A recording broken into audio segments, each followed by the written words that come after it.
வீடே மணக்கிற அளவுக்கு இடிச்ச கோழி கறி குழம்பு. ஒரே ஒரு வாட்டி என்னோட ஸ்டைல்ல இந்த மாதிரி ட்ரை பண்ணி பாருங்க. இந்த மாதிரி இடிச்சு செய்யும்போது கறில இருக்க சாறு எல்லாமே நல்ல குழம்புல இறங்கி சாப்பிடும்போது சாஃப்ட் அண்ட் ஜூஸியா ரொம்ப ரொம்ப நல்லா இருக்கும்.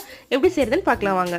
1 கேஜி சிக்கன்ல 1/4 ஸ்பூன் மஞ்சத்தூள், 1 ஸ்பூன் இஞ்சி பூண்டு பேஸ்ட், 1 கிளாஸ் அளவுக்கு தண்ணி வச்சு கொஞ்சமா உப்பு சேர்த்து ஒரே ஒரு விசில் மட்டும் எடுத்து வச்சுக்கோங்க.